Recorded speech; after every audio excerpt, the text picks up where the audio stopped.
Good morning. Good morning. My name is Cherish Jones, and it is my privilege to be your worship associate today. We are glad to be worshiping together today as two congregations. If you have gathered here at Tapestry in Mission Viejo, welcome. And if you're joining us in Laguna Beach, good morning.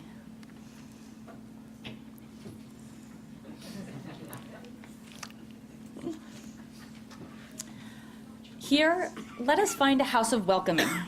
Gather to find vision and hope.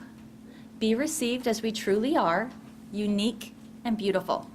Our journeys, however different, acknowledged, our love honored. Let us rejoice together.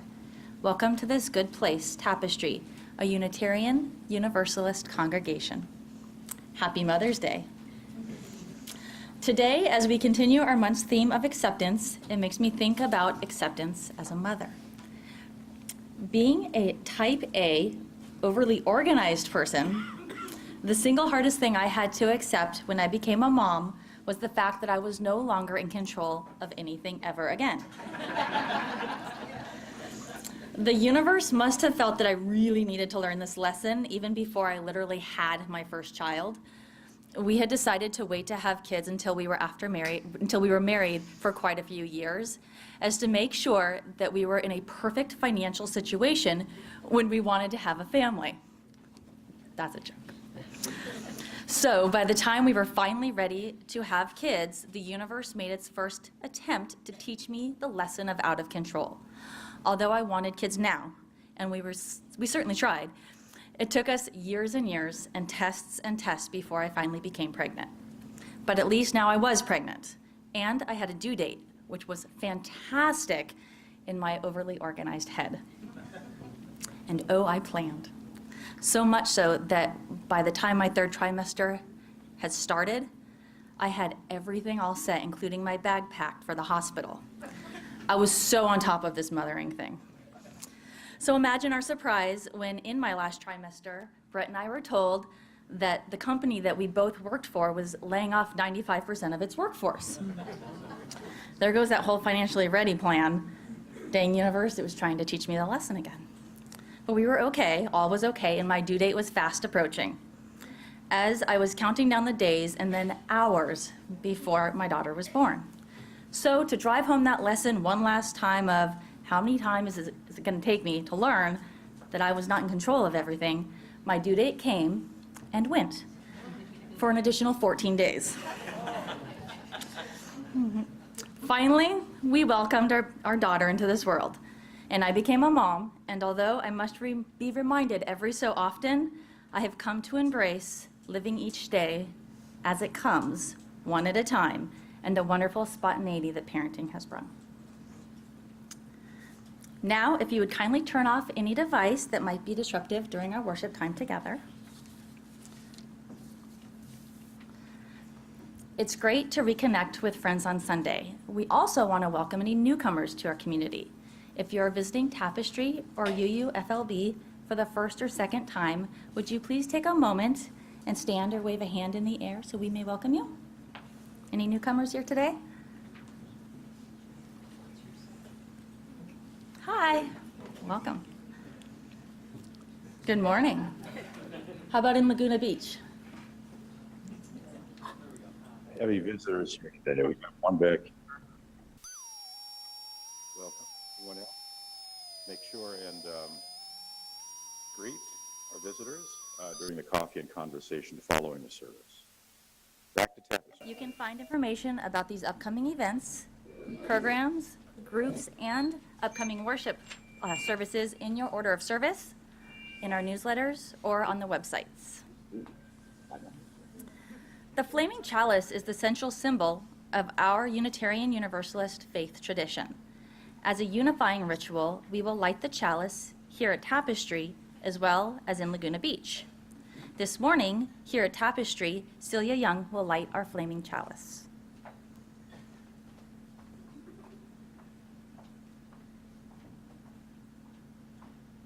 I wish I could see what's going on. Our chalice today will be lit by Pam Flodman, who is chair of our worship committee.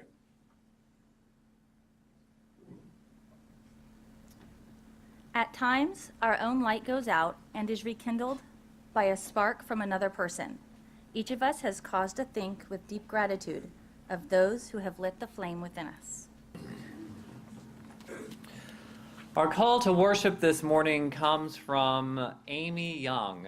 She writes, "To those who gave birth this year to their first child, we celebrate with you. To those who are in the trenches with little ones every day and wear the badge of food stains, we appreciate you.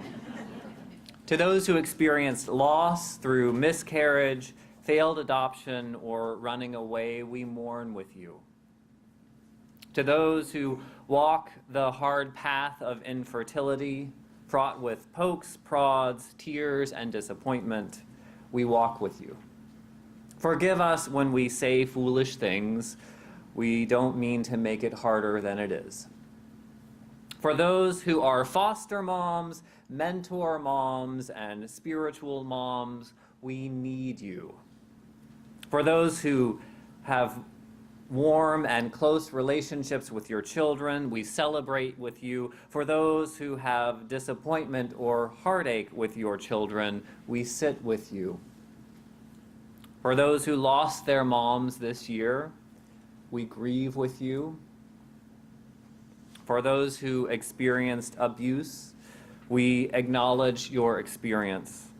For those who lived through the driving tests, the medical tests, and the overall testing of motherhood, we are better for having you in our midst. To those who are step-parents, we walk with you in that complex path.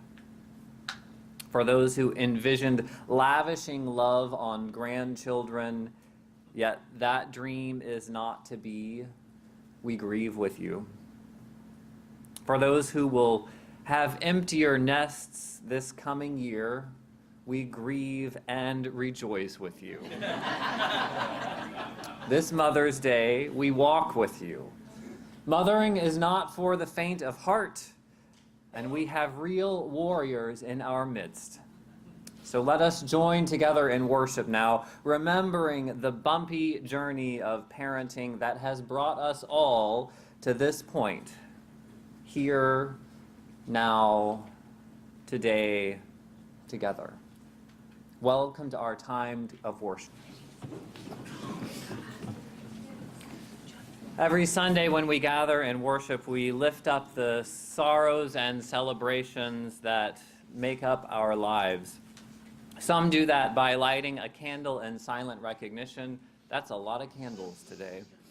Some have written a message to share aloud with you. Do we have any messages from Laguna Beach for sorrows or celebrations that we need to share? We do indeed. I'd like to share a couple celebrations, I think they are. The first one is a celebration about the streaming. We have the second streaming happening today. The message from Mark Diamond, I think, wrote this. We just need to sync the voice and the mouth movements. Otherwise, it was great. I think we can agree with that. Thank you, Mark. And our children's story today is going to be read by Cherish. So if you want to come up front and join us on the carpet, there's a great story about a moother that you will love.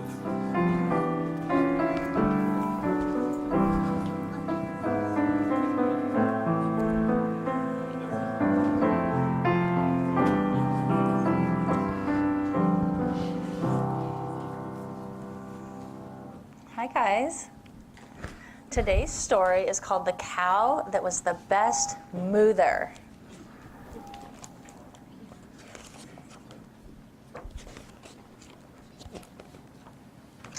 One morning, Marjorie the cow woke with a jolt. Bang, bang, bang. The farmer's wife was hammering up a poster in the yard. "It's a beautiful baby contest," read Derek the bull.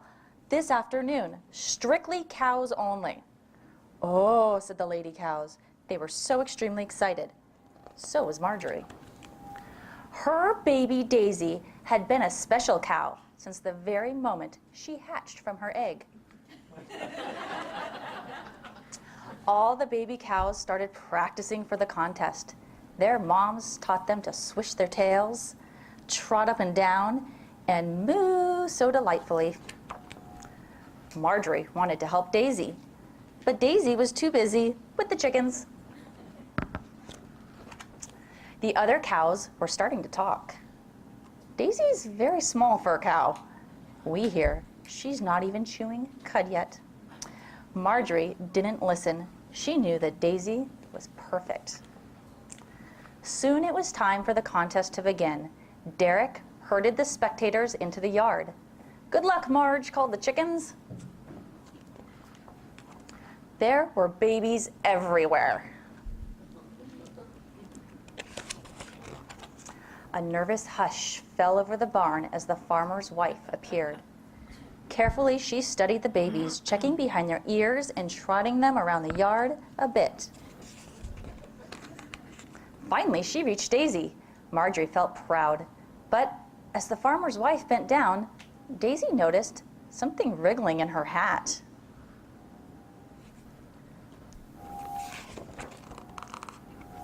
A big, fat, juicy worm.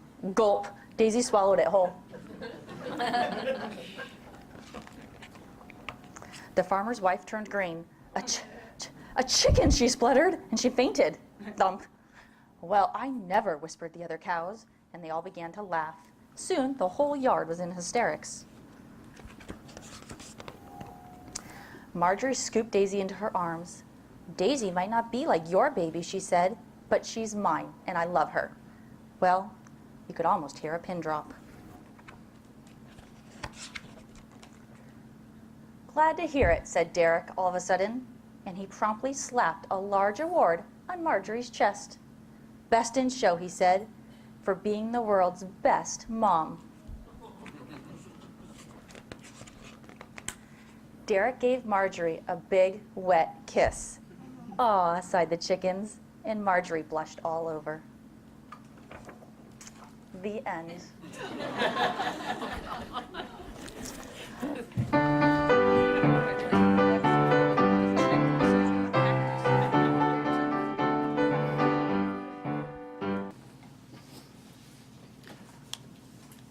Our reading this morning is not from our hymnals or from any sacred religious text. It comes from the Velveteen Rabbit.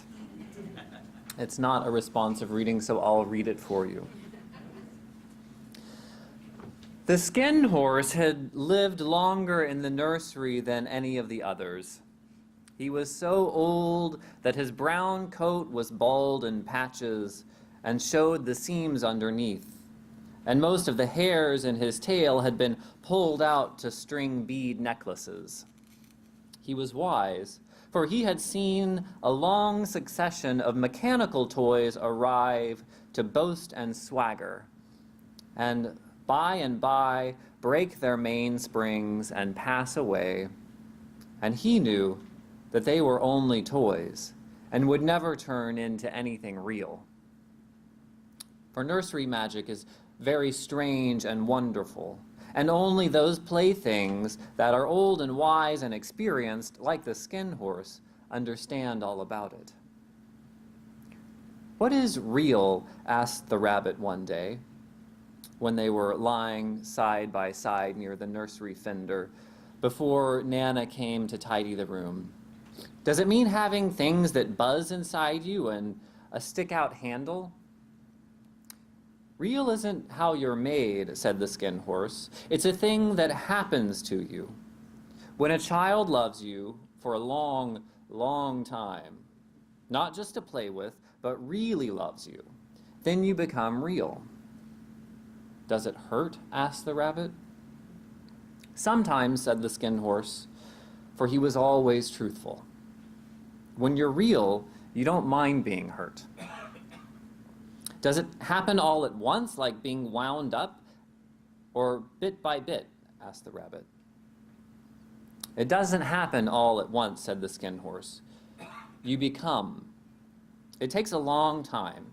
That's why it doesn't happen often to people who break easily or have sharp edges or who have to be carefully kept. Generally, by the time you're real, most of your hair has been loved off, your eyes drop out, and you get loose in the joints and very shabby. But these things don't matter at all, because once you're real, you can't be ugly, except to people who don't understand. I suppose you're real, said the rabbit, and then he wished he hadn't said it, for he thought the skin horse might be sensitive. But the skin horse only smiled and said, "The boy's uncle made me real. That was a great many years ago. But once you're real, you can't become unreal again. It lasts always." Here ends our reading.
Perhaps the gift for Mother's Day is a short time of silence. Let us, remembering our mothers and the nurturing of our lives, sit back, relax into this nurturing community. Take a couple of deep breaths and share in the wisdom of the silence that we hold together.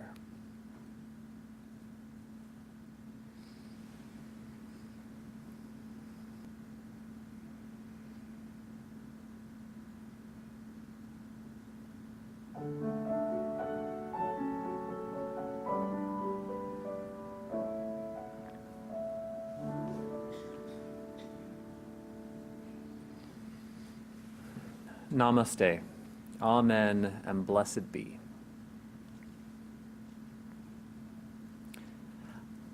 Throughout the month of May, our theme in worship is going to be acceptance. And since today is Mother's Day, it seems like a good time to talk about learning acceptance as parents and what we learn about acceptance from families in general. I'm not a parent, but it seems to me that parenting is a 25-year-long lesson in acceptance. Maybe longer, I'm hearing. And being a part of any family, really, gives us plenty of opportunity to practice accepting other people and accepting ourselves. While I'm talking mostly about families and parenting today, whether or not we are parents, whatever our relationship with our family is, there are lessons to be learned here about acceptance and about love. And when Mother's Day rolls around every year, I usually remind us of the history of that holiday.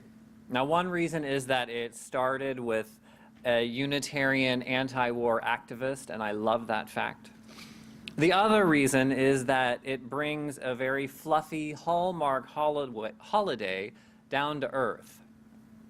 Julia Ward Howe was the original creator of Mother's Day, of war, a day for mothers to say enough is enough. So in 1873, women from 18 different American cities observed this new holiday. I want to share with you a few lines of Julia Ward Howe's famous speech from that year. It's the Mother's Day Proclamation. She writes, "Arise, all women who have hearts, whether your baptism be that of water or fears, say firmly, we will not have questions decided by irrelevant agencies. Our husbands shall not come to us reeking of carnage for caresses and applause. Our sons shall not be taken from us to unlearn all that we have been able to teach them of charity, mercy, and patience. From the bosom of the devastated earth, a voice goes up with our own. It says, disarm, disarm." It's funny, I didn't find that in any of the Mother's Day cards at Target when I went shopping this year. When Mother's Day first started as a holiday, it was not about flowers or brunch. It was a sincere political movement based on the sufferings of war. Now, don't get me wrong, I love brunch. All of my friends can attest to that. And celebrating the glories of mom is worthwhile. I just think it's dangerous when we turn mothers into saints and whitewash over the real complicated journey of parenting. A whole lot of parenting is accepting what is happening in the moment and making the best out of it. 2 weeks ago, I got a lovely lesson in parenting and acceptance on our tapestry campout. We went to Casper's Wilderness Park, just up the Ortega Highway, not far from here. Maybe it was eye-opening because this was so different from my usual camping experience. My camping usually involves some reading time and lots of lounging around. It's a quiet affair to reconnect with nature. Sometimes, if I'm with friends, we stay up late night over a campfire and talk. I learned 2 weeks ago that camping with children is an entirely different undertaking. It's not bad, but it's very different. There's a lot more dirt involved in layers, and there's also a layer of marshmallow goo to keep that dirt firmly in place. Instead of reading, there's running and laughing and a little bit of arguing. There's preventing siblings from clobbering each other. Impromptu parties of 15 children in one tent.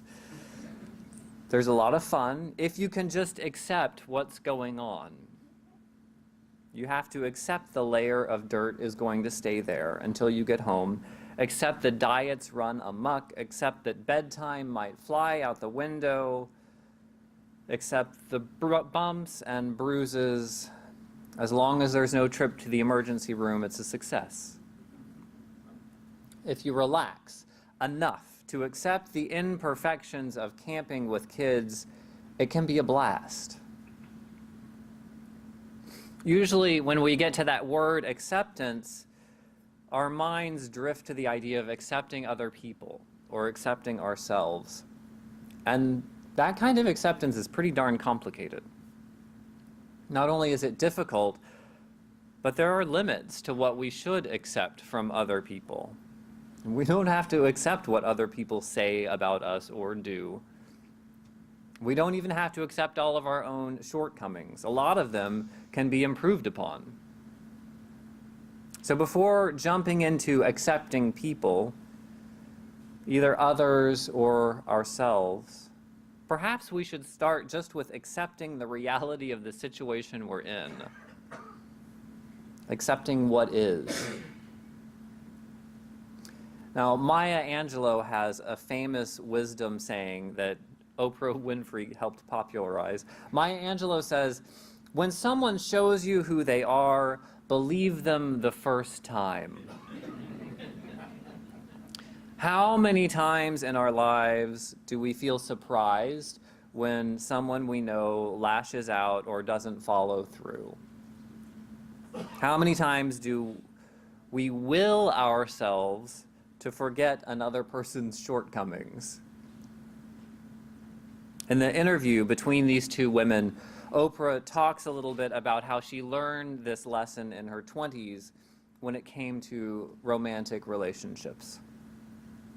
When someone shows you who they are, believe them the first time. And Maya Angelou chimed in, "When a person says to you, 'I'm selfish, I'm mean, I'm unkind,' believe them." Oprah says in the interview, "They know themselves much better than you do." Accepting other people starts with accepting the reality of who they show themselves to be. They may show themselves to be spiteful, selfish, or they may show themselves to be kind, caring, passionate, curious. If we start with accepting the reality of how they're acting, we might move toward finding a way of making space for that real, complicated, imperfect person in our lives. I've learned a lot about acceptance over the past few months from a book that I'm reading. It's called Far from the Tree.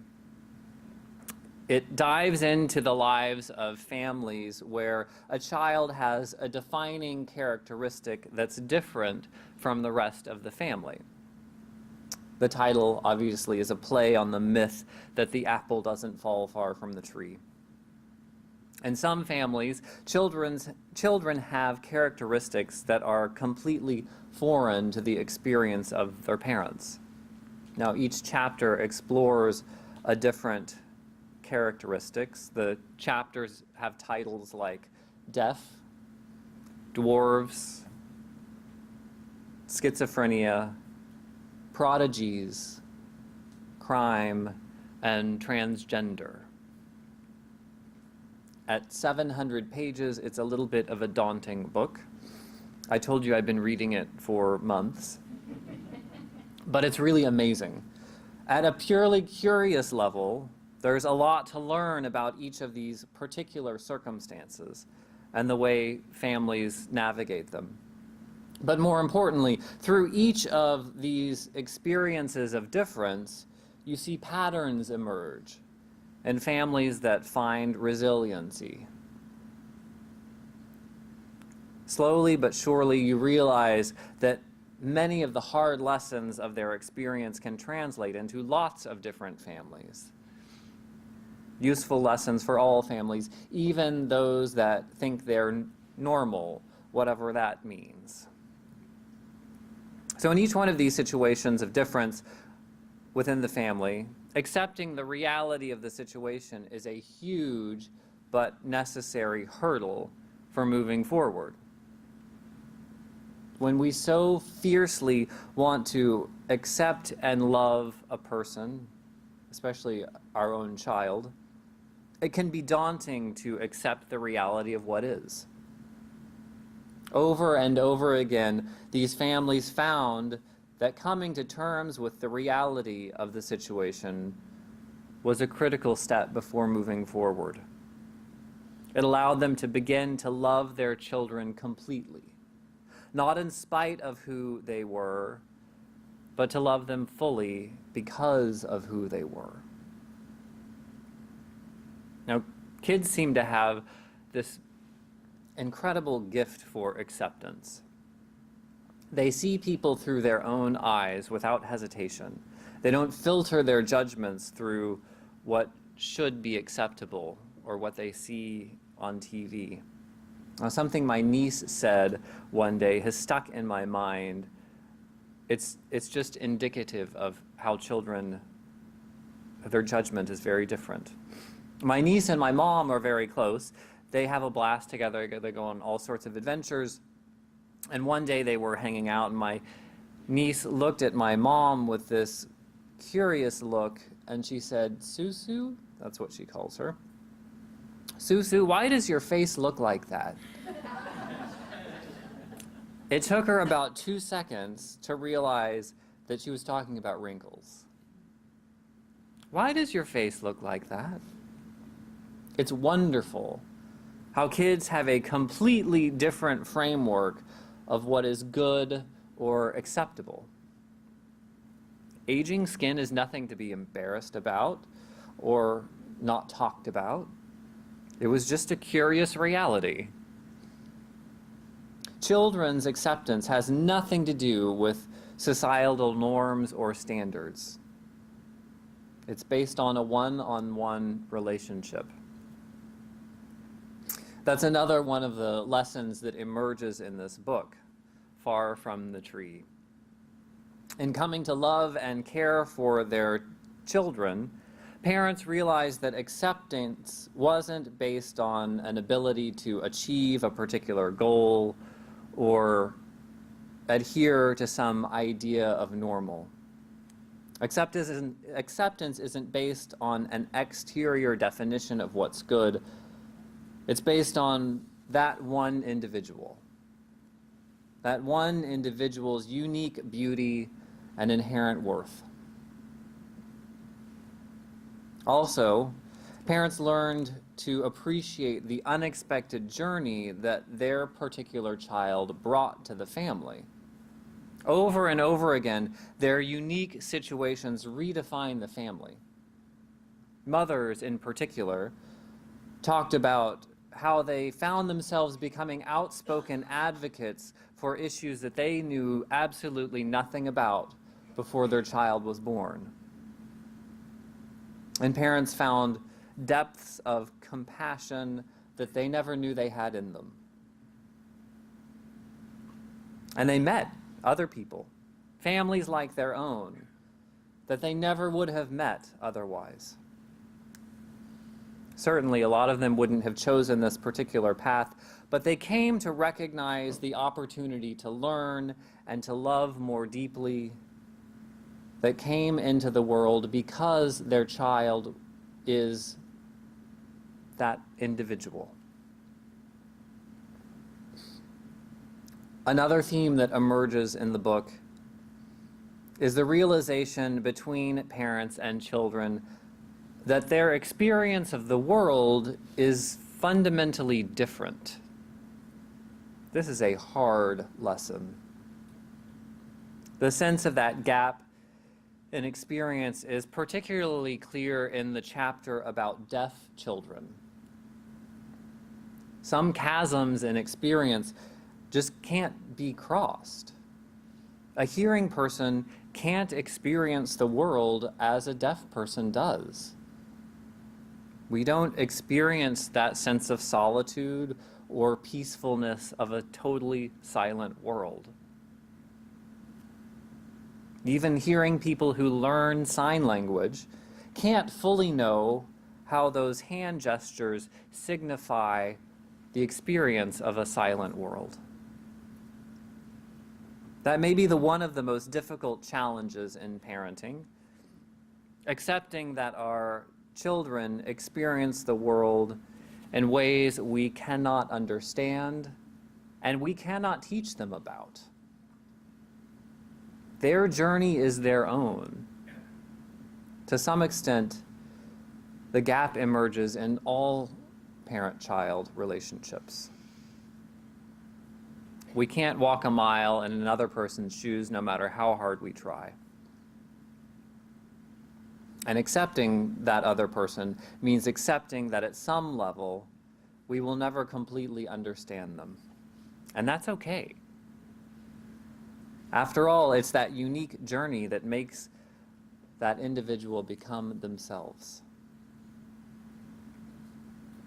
Now, briefly, because it's an essential piece of acceptance and because it's Mother's Day, I do want to touch on accepting ourselves. You know this, but I'll say it anyway. There is no perfect way to parent. And there's no perfect way to care for aging parents. And there is definitely no perfect way to do both at the same time. If you're concerned about how good of a parent you are, then you're more than likely doing a very good job.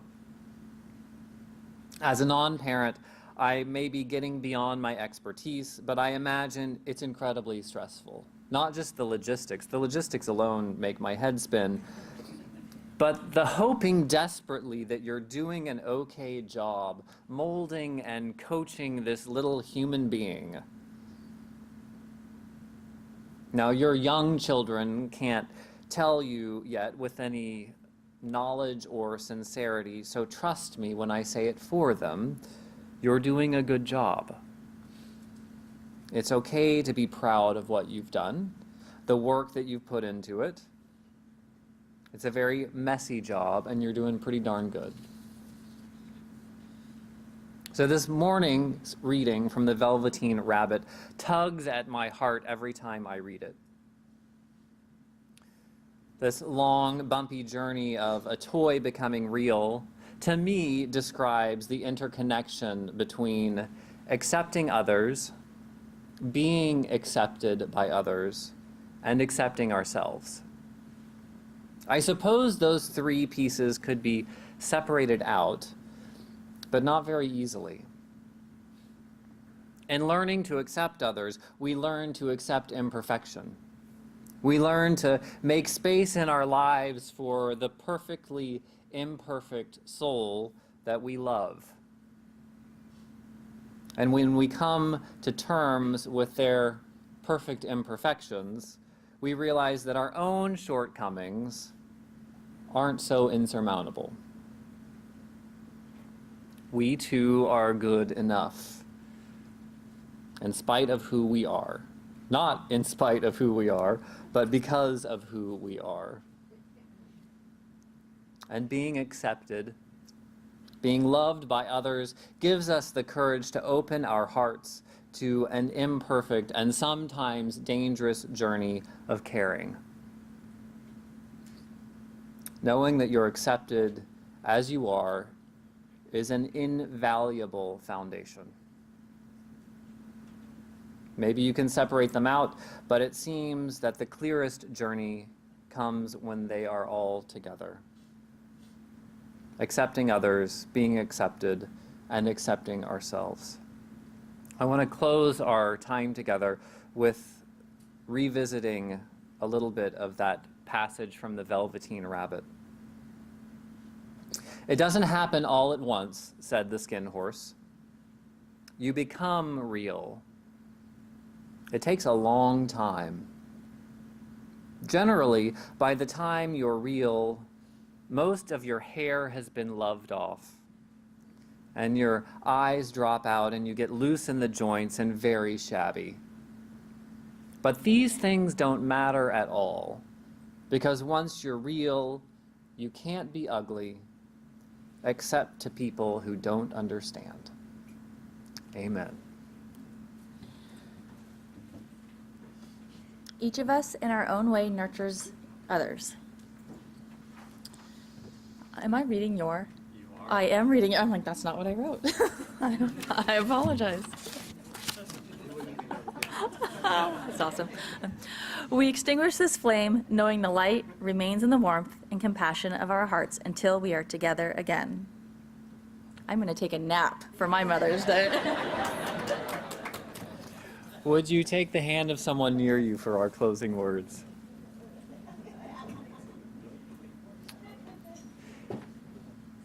As Cherish was saying, each of us in our own way nurtures others. Each of us heals wounds, teaches lessons, inspires and comforts. Grateful for the opportunity to care and grateful for the gentle caring we have received, let us celebrate this perfectly imperfect journey of life together. Now go in peace and let the light within you be a blessing to the world.